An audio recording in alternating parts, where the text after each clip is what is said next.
आदरणीय अध्यक्ष जी, नए संसद भवन की भव्यता आधुनिक भारत के महिमा को भी मंडित करती है। हमारे श्रमिक, हमारे इंजीनियर्स, हमारे कामगारों, उनका पसीना इसमें लगा है और कोरोना काल में भी उन्होंने जिस लगन से इस काम को किया है, क्योंकि मुझे कार्य जब चल रहा था तब उन श्रमिकों के बीच आने का बार बार मौका मिलता था और खास करके मैं उनके स्वास्थ्य को लेकर के उनसे मिलने आता था। लेकिन ऐसे समय भी उन्होंने इस बहुत बड़े सपने को पूरा किया।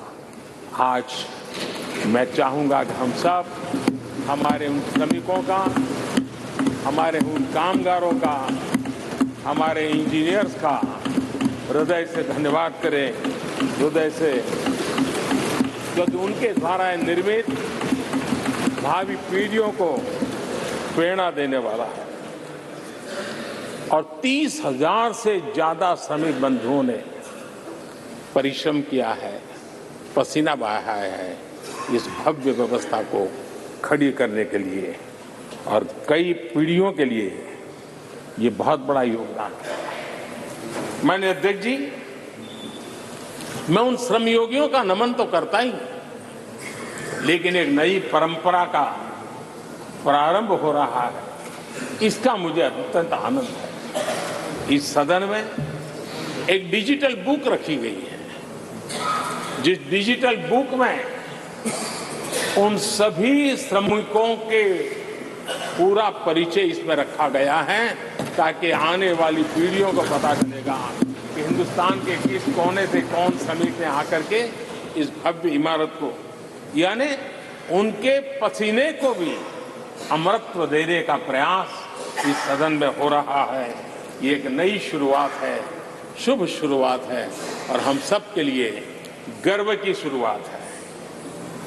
मैं इस अवसर पर 140 करोड़ देशवासियों की तरफ से, मैं इस अवसर पर लोकतंत्र की महान परंपरा की तरफ से हमारे इन श्रमिकों का अभिनंदन करता हूं। आदरणीय अध्यक्ष जी, हमारे यहां कहा जाता है, यत् भावो तद् भवति, और इसलिए हमारा भाव जैसा होता है वैसे ही कुछ घटित होता है। यद् भावो तद् भवति, और इसलिए हम जैसी भावना करते हैं और हम जैसी भावना करके प्रवेश किया है, मुझे विश्वास है भावना भीतर जो होगी हम भी वैसे ही खुद भी बनते जाएंगे और वो बहुत बड़ी स्वाभाविक है।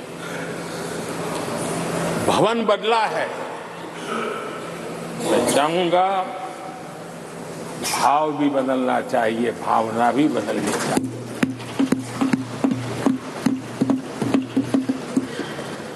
संसद राष्ट्र सेवा का सर्वोच्च स्थान है।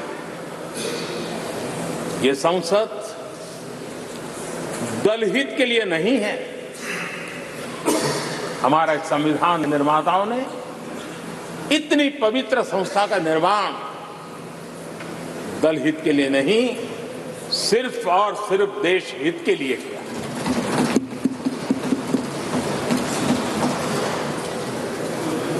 नए भवन में हम सभी अपने वाणी से, विचार से, आचार से संविधान के जो स्पिरिट है उन मानदंडों को लेकर के, नए संकल्पों के अनुसार नई भाव को लेकर के, नई भावना को लेकर के मैं आशा करता हूं अध्यक्ष जी, आप कल भी कह रहे थे, आज भी कह रहे थे, कभी स्पष्ट कह रहे थे, कभी थोड़ा लपेट कर भी कह रहे थे, हम सांसदों के व्यवहार के संबंध में मैं मेरी तरफ से आपको आश्वासन देता हूं कि हमारा पूरा प्रयास रहेगा और मैं चाहूंगा कि सदन के नेता के नाते हम सभी सांसद आपकी आशा अपेक्षा में खरे उतरें, हम अनुशासन का पालन करें। देश हमें देखता है, आप जैसा दिशा निर्देश करें। लेकिन माननीय अध्यक्ष जी, अभी चुनाव तो दूर है और जितना समय हमारे पास बचा है इस पार्लियामेंट के, मैं पक्का मानता हूं कि यहां जो व्यवहार होगा ये निर्धारित करेगा कि कौन यहां बैठने के लिए व्यवहार करता है और कौन वहां बैठने के लिए व्यवहार करता है। जो वहां ही बैठे रहना चाहता है उसका व्यवहार क्या होगा, और जो यहां आकर के भविष्य में बैठना चाहता है उसका व्यवहार क्या होगा, इसका फर्क बिल्कुल आने वाले महीनों में देश देखेगा और उनके बर्ताव से पता चलेगा। ये मुझे पूरा विश्वास है। आदरणीय अध्यक्ष जी, हमारे यहां वेदों में कहा गया है, सम्यच्चः सब्रता भूत्वा वाचम वदत भद्रया, अर्थात हम सब एक मत होकर, एक समान संकल्प लेकर कल्याणकारी सार्थक संवाद करें।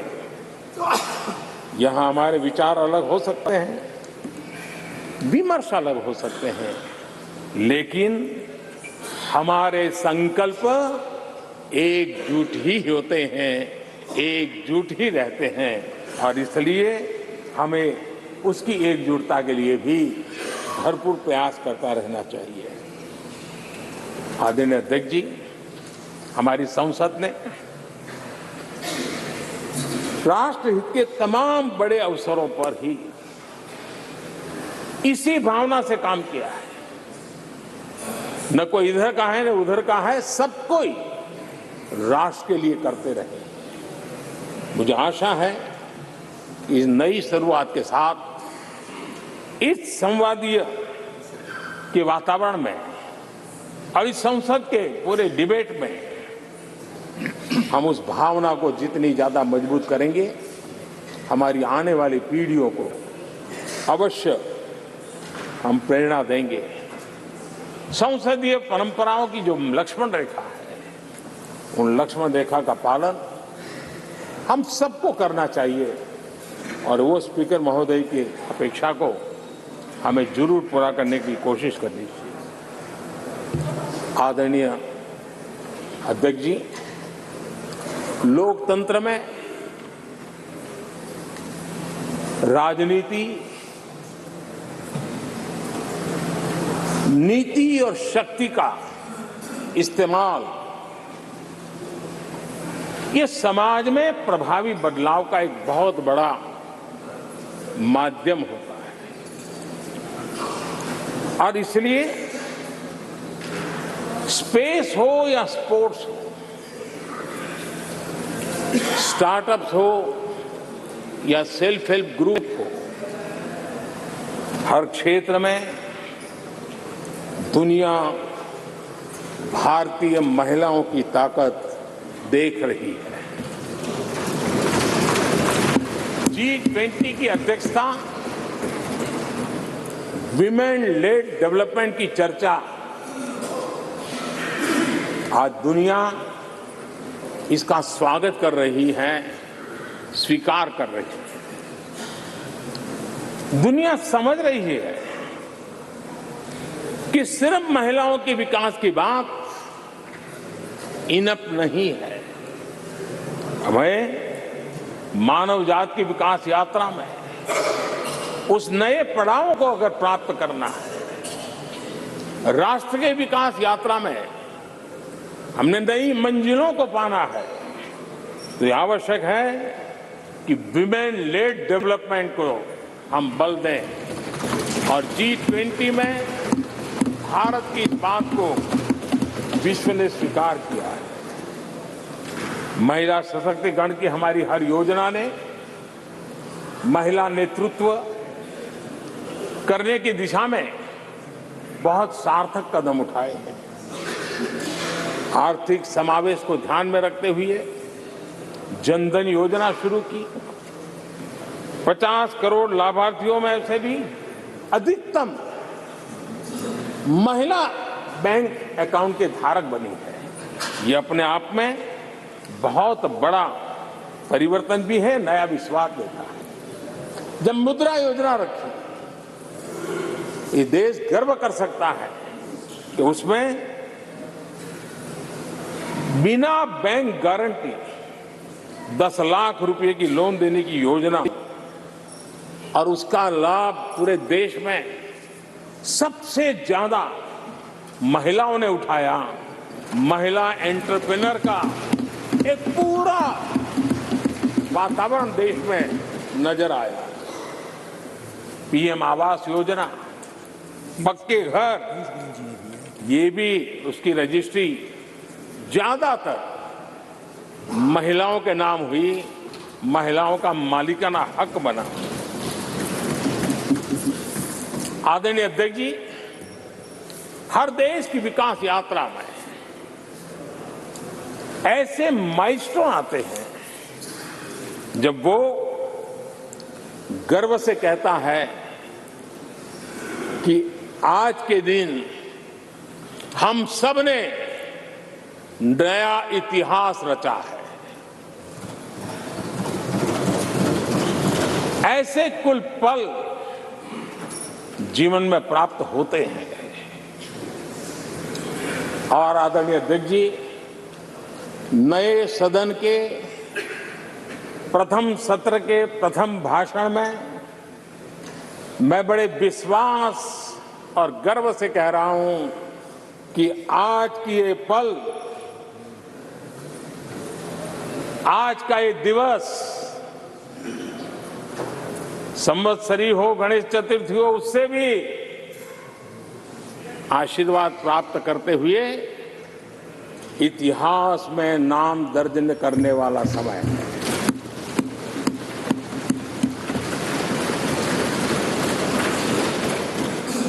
हम सब के लिए पल गर्व की पल है।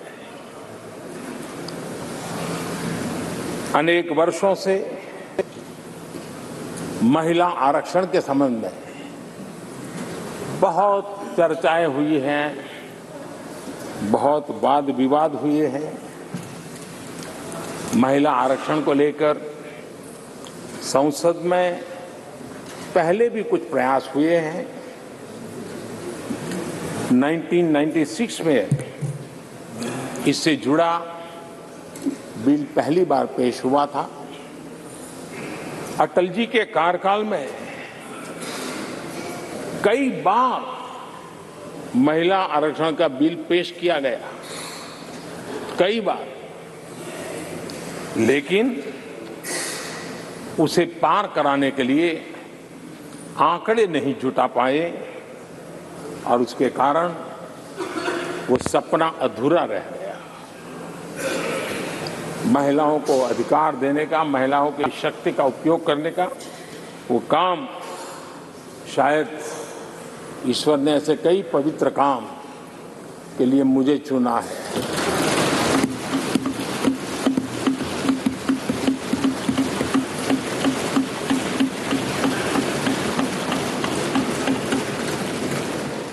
इंडिया टीवी हर वक्त हर जगह डाउनलोड करने के लिए सर्च करें India TV news Google play store या ऐप स्टोर पर।